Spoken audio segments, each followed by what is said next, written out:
বাংলাদেশের রাজনীতিতে একটা সময় জাতীয় পার্টি ছিল অন্যতম প্রধান রাজনৈতিক দল। আওয়ামী লীগ কিংবা বিএনপি জাতীয় পার্টিকে নিজেদের জোরে ফিরাতে চাইত, নিজেদের শক্তিমত্তা ও সমর্থন বৃদ্ধির লক্ষ্যে। জনসমর্থন বিবেচনায় জাতীয় পার্টির ঘাঁটি ছিল রংপুর। দলটির প্রতিষ্ঠাতা ও সাবেক সামরিক শাসক জেনারেল এইচ.এম. এরশাদ রংপুরের সন্তান। যদিও তিনি ক্ষমতায় থাকাকালীন তার জেলায় জাতীয় পার্টি ততটা জনপ্রিয় ছিল না। লাঙ্গল প্রতীকের দলটির জনপ্রিয়তা বাড়তে থাকে এরশাদ ক্ষমতাচ্যুত হওয়ার পর।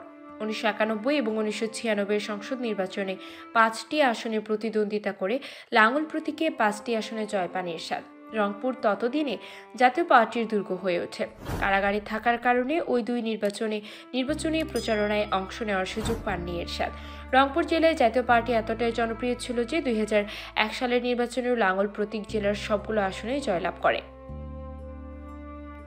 বলা চলে 1991 থেকে 2001 নির্বাচন পর্যন্ত রংপুরের সবগুলো আসনে ছিল জাতীয় পার্টি।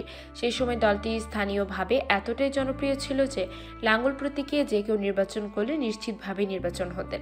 তবে বিপত্তি ঘটে 2008 সালের নির্বাচন থেকে। নবম জাতীয় সংসদ নির্বাচনে জেলার 3টি আসন আওয়ামী লীগের কাছে হারায় জাতীয় পার্টি। এরপর থেকে ধীরে ধীরে রংপুরের প্রভাব ক্ষয় হতে শুরু করে দলটি। এরশাদের মৃত্যুর পর রংপুরে জৌলুস হারাতে থাকে দলটি। এর অন্যতম কারণ হিসেবে দেখা যাচ্ছে 15 বছর ধরে জাতীয় পার্টির উপর আওয়ামী লীগের প্রভাব। অনেকে মনে করেন এ সময়ের মধ্যে জাতীয় পার্টি আওয়ামী লীগের মধ্যে বিলীন হয়ে গেছে এবং তাদের নিজের সিদ্ধান্ত নেবার ক্ষমতা নেই। দ্বাদশ জাতীয় সংসদ নির্বাচনে রংপুরের 6টি আসনে প্রার্থী দিয়েছে জাতীয় পার্টি। এর মধ্যে 2টি আসন গঙ্গাচড় ও সদর আসনে আওয়ামী লীগ তাদের প্রার্থী প্রত্যাহার করে নিয়েছে। বাকি 4টি আসনে আওয়ামী লীগ এবং জাতীয় পার্টির প্রার্থী রয়েছে। সদর আসন বা রংপুর আসন ছিল এরশাদের মূল আসন, যেখানে এবার লাঙ্গল প্রতীকে নির্বাচন করতে চেয়েছিলেন এরশাদ পুত্র সাদ এরশাদ।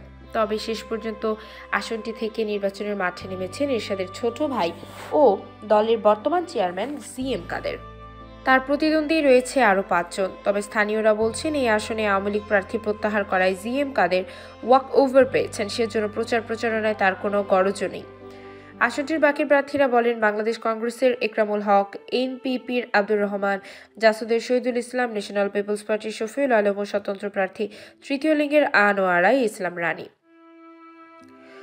প্রচারণায় অন্য কোনো প্রার্থীকে মাঠে না পাওয়া গেলেও সরব আছেন আনোয়ারা ইসলাম রানী। শহরে যেসব পোস্টার রয়েছে সেগুলোর মধ্যে জি.এম. কাদের এবং আনোয়ারা ইসলাম রানীর পোস্টার চোখে পড়ার মতো। সাধারণ মানুষের আলোচনাতেও আছেন এই প্রার্থী। ভোটাররা মনে করছেন 7ই জানুয়ারি লড়াইটা হবে প্রার্থীর মাঝে, অর্থাৎ জি.এম. কাদেরকে এবার নির্বাচিত হতে হলে মুখোমুখি হতে হবে একজন তৃতীয় লিঙ্গের প্রার্থীর। যদিও রানী এবারই প্রথম নির্বাচন করছেন, তবে রংপুর 3 আসনের আলোচনায় আছেন এগিয়ে। তৃতীয় লিঙ্গের প্রার্থী রানীর প্রতি মানুষের আগ্রহ বেশ প্রবল। তার জনসংযোগ থেকে নির্বাচনী কর্মসূচি সবকিছুতেই ভালো জনসমর্থনের উপস্থিতি দেখা মিলছে। ভোটের মাঠে রানীর অবস্থান কতটা ভালো হবে সেটা সময় বলে দেবে।